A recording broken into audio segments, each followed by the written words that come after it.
guys, welcome to General Hospital Envy, my brand new General Hospital weekly after show. You may not know this, but I have been a General Hospital fan for well over a decade now. For those of you that don't know, way back in the day, I used to have a YouTube channel called Envious One, and I would upload daily clips of General Hospital and all of the songs, way back before the copyright laws kind of took over for soaps, and now it's very, very taboo and very far and few between channels get away with it. So yeah, you can call me Envious if you want, Envious One, Dion, whatever you want to call me. It's great, it's fine, it's totally up to you. So I don't have an official game plan yet, but I went to Tumblr and I asked the GH fandom if they'd be interested in me doing an after show for GH, and they seemed to welcome it with open arms. So really I'm doing this because of Tumblr, so thank you Tumblr. I think inevitably I would talk about my thoughts and opinions on the show and the characters and the storylines, future plots and maybe news on the actors and things like that. But I also want it to be like an interactive fan experience, so I hope, you know, it gets a bit of a following and you guys can take part,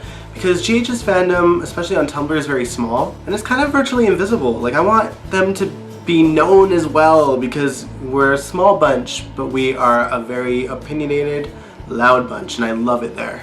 So last week was a very, very important week for General Hospital and its fans. It was actor Jason Thompson's last week on the show. So this video will be mostly about my love for Robin and Patrick, but I will also be touching base on something that is very heated in the General Hospital community, the big discussion that is JaSam versus Liason, and where I personally stand on the subject. I'll also be discussing the bombshell that GH dropped us on Friday.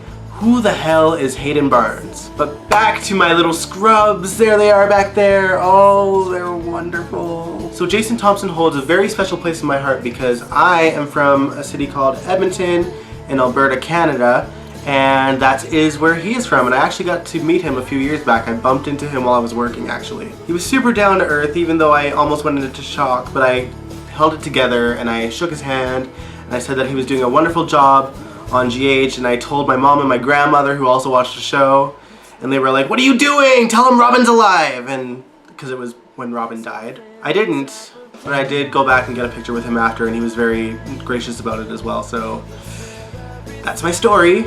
I literally started watching the show on a regular basis around the time that Robin first came back, right before the train wreck. So I got to see Robin and Patrick's relationship from beginning to end and everything in between. I'm a diehard. I know that they didn't always have the most exciting stories, but they were real and authentic and their chemistry was off the charts, so I absolutely adored Scrubs. Their song back in the day when GH couples had songs was called Cloud 9, and it was one of my all-time favorites. So I'm not gonna lie, I was kind of disappointed that we didn't hear the song during their wedding, during their final montage. We did, however, get a couple of beautiful songs that played during the wedding and their montage at the end as well. I have no clue what those songs are yet, but I promise you the moment I find out, I will post it on here and on Tumblr as well. Anyway, I loved the wedding, it was very touching, but oh my god, Carly and Robin hugged. They hugged, like Robin and Carly. Okay. But there was very touching moments between all the characters that attended the wedding. I mean, obviously Anna was there, Robert was there, Felicia, Mac, Sunny, Carly, Elizabeth, and Jason. For the most part, all those characters had wonderful scenes with Robin and Patrick, but Felicia and Robert's parts were so short. I feel like we barely get to see Felicia and Robert, mainly because Robert isn't actually on the show, and Felicia, I think she's doing her own thing. But I mean, if you're gonna put them on screen, give them some lines, give them some meat. That's all I ask. I love the vets. My favorite moment was obviously the very ending of that episode where Robin, Patrick, and Emma are arm in arm, walking into the sunset into a happily ever after. That's like the perfect ending any couple could ask for on the show. Any fan of any couple would love that. Some fans aren't so lucky. I know it sucks that they're gone, but at least, you know, they're ending in a beautiful way. Meanwhile, off screen, while Robin was being held captive by the Cassadines all this time, actress Kimberly McCullough was going through her own tough times. You need to check out her blog and read what she's been going through this past year. It's a great read and an emotional story, and I suggest you bring your box of tissues if you want to get through it. Jason, I just want to wish you all the best of luck on your new endeavors in Young and the Restless. I know you'll bring your A game like you always did for GH. And as a fellow Edmontonian, I will always support you in whatever you do. Okay, now we need to discuss the very, very important question. Jason and Sam or Jason and Elizabeth? I'll be straight up. JaSam. All the way. Regardless if she had lied to him or not, I would have picked JaSam, and it has nothing to do with how I feel about the character of Elizabeth. I just always, even like back in like 2007, 2008 when Liason was like together, I found them kind of boring. There was nothing appealing. It was like the same conversation every day. Jason, I want to be with you. I can't be with you. My life is too dangerous.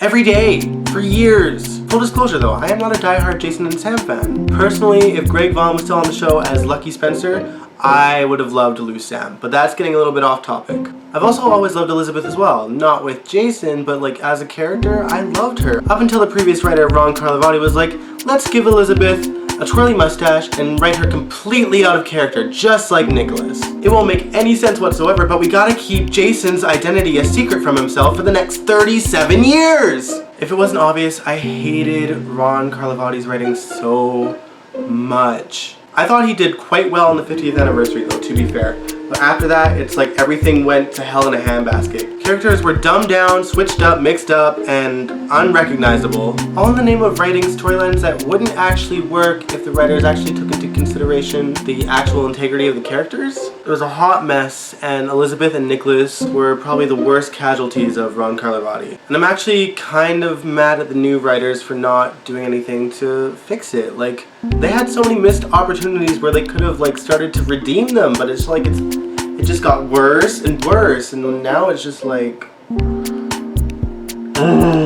Alright, so finally we need to discuss a bombshell that was dropped on Friday. Hayden Barnes is not Hayden Barnes. My theory, and it looks to be a lot of people's theories, is that Hayden Barnes could be not Emily, but her twin sister Rebecca Shaw. Rebecca Shaw was Emily's twin sister that came into town to run a con and get her sister's money that she felt entitled to. Kinda sounds like Hayden, right? I'm on the fence on whether I want that theory to be true or not, because Rebecca, she wasn't that great of a character. And also, if I had to sit through another like plastic surgery face thing again, I don't know if I can make it, guys.